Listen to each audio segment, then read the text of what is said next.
Hey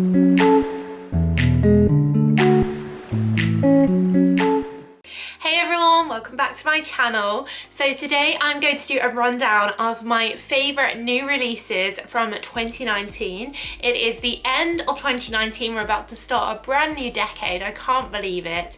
There's been so many perfumes released this year, so many to choose from, so I'm going to go through my top 10 that have been released this year in 2019. If you're new here, then welcome to my channel. It's all about perfumes, so do subscribe if you're not already, if you're a fellow perfume lover like me, and check out all of my other perfume videos. And as always guys, the links to where you can buy these from all around the world will be down below in the description. So without further ado, let's get into it. So my first pick is Jean Paul Gaultier's Scandal by Night. Now they released Scandal a few years ago and it was a sort of light honey fragrance, and I'm used to Jean Paul Gaultier fragrances being quite strong, like Classique, and I just found it quite underwhelming. It was like a pretty honey, nothing special, didn't last very long. Scandal by Night is awesome. This is a new flanker that just came out. Basically what they've done is they've put like tonka beans, cherry, vanilla, all these other fragrances in with the honey, which really help it last. It gives it much more presence. I love cherry, I love tonka bean, I love vanilla in perfume, so this was kind of made for me. And now it does feel like a signature Jean Paul Gaultier perfume. It's got that lasting power, the sweetness, the vanilla, the sexiness. It's so much better than original Scandal. The liquid is a slightly darker color, and I think the whole packaging and everything just looks so much better. So massive thank you for them doing this improvement and releasing this flanker. And I really love this. I could wear this every day. Another one on my list from Jean Paul Gaultier is La Belle. Now their Classique fragrance has been out for quite a while. It's a signature vanilla fragrance, but I think Classique is starting to smell a little bit dated. It reminds me of the past, just because it's probably been out that long and you can probably remember smelling it in like 20 years ago. So I think Belle is a nice moderner version. It's a much simpler perfume. It's just got vanilla, a little bit of vetiver, and then pear, and I think the vanilla and the pear make this nice, simple, warm, modern vanilla, and I would now prefer this to the original Classique from Jean Paul Gaultier.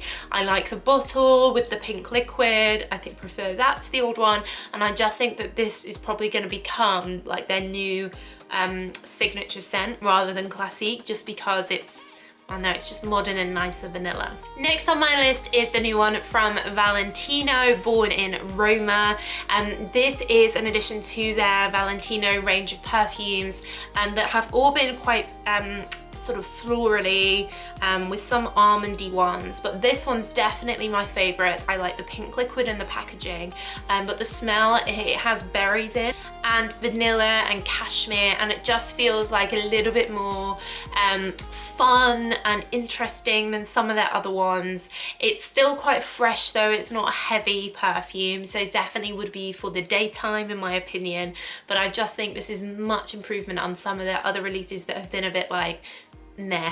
I like this in the packaging and everything. So if you're looking for something with a bit of berry, bit of fun daytime perfume, then definitely recommend this one. Next on my list is Guerlain's Le Petit Robe Noir Velours. So this is their little black dress line of perfumes, and they have quite a few in this range. I've done a video on all of them.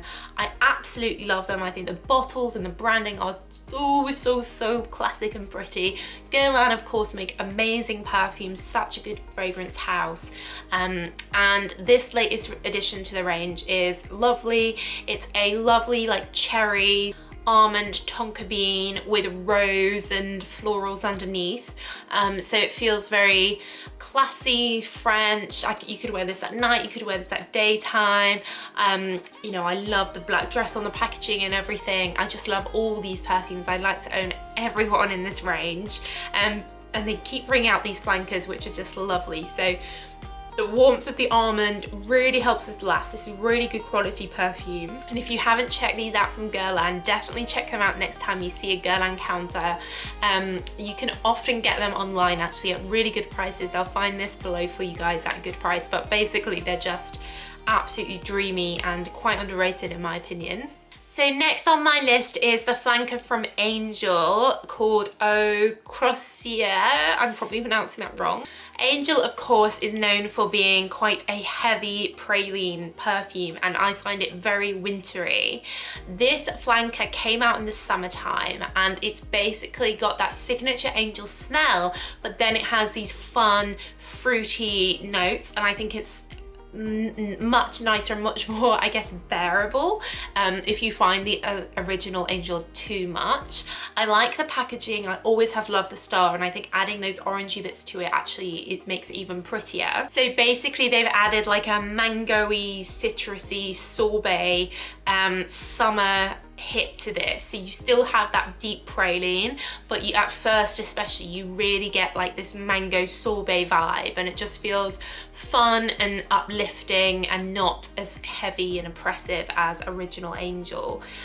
So I really like this flanker.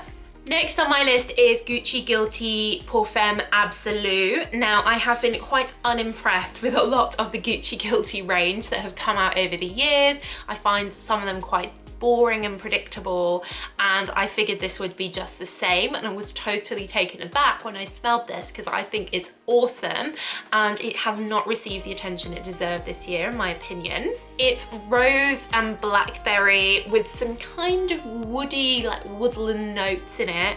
It feels very feminine. It feels like quite strong. It has good projection. You only need a couple of sprays of this. It feels, you know, the color of the bottle is that sort of deep purpley color, and that's very much how it feels to wear it. It feels like a winter warm feminine smell, but I just love the lasting power and the projection of this, so much better than all the other ones in the Guilty range in my opinion. And I just wish the bottle was a bit more exciting. It's quite dull, and it's the same bottle as the men's, which is really confusing.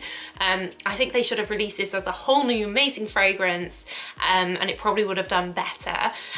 But yeah, definitely check this out, and if you love those like berry but also like woodland type vibes, then definitely check it out. Next on my list is Black Opium Intense. So this is the blue one in the Black Opium range. I have always liked Black Opium original EDP since it came out, but I have found that the lasting power isn't amazing. So the Intense version I was really excited for.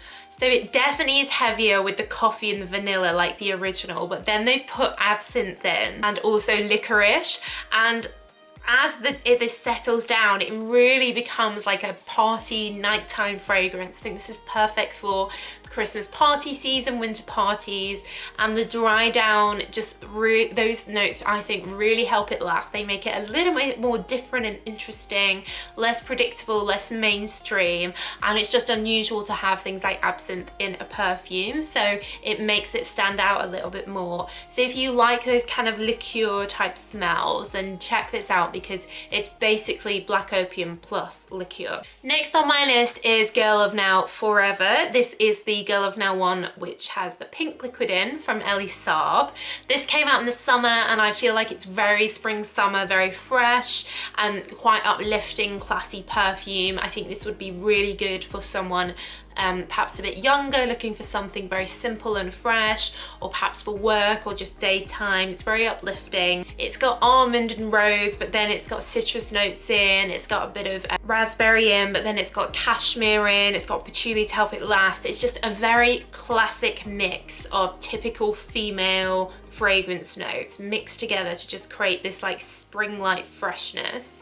I think the packaging and everything is beautiful. The bottle is sort of Art Deco, very feminine. I think a nice gift, nice sort of thing to have on your dressing table. And I think this was just a very safe but very nice addition to the range. Next on my list is Prada Candy Night. Now this is quite different to original Candy, which is very caramel. This is like a chocolate vanilla with that caramel muskiness of the original. And if you like Carolina Herrera Good Girl, then this is of that similar chocolatey cocoa vibe. Very warm, very winter, very nighttime. I like the packaging and the design of the bottle with the different colors.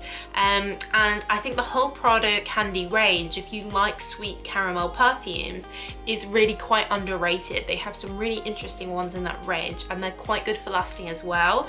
Original Prada Candy you can get often discounted, and it's really good for lasting. So Prada Candy Night, I was impressed with this. That whole sort of cocoa ingredients becoming more popular with the success of Carolina Herrera's Good Girl, which has that as like its main note. I think this was also like a smart thing to release, and yeah, check it out, and it's probably cheaper than Good Girl as well. And then last on my list is the new release from Armani C, Passion Maestro, I think it is. It's red, but it has like a red ribbon wrapped around it, whereas the original Passion was just red, no ribbon. This is a warm, musky vanilla. I have the original Armani C, which is like a lovely vanilla, and this is like an even more warmer version. Great for winter, great for lasting. It also has some blackberries in here as well, and it has what they call a solar note.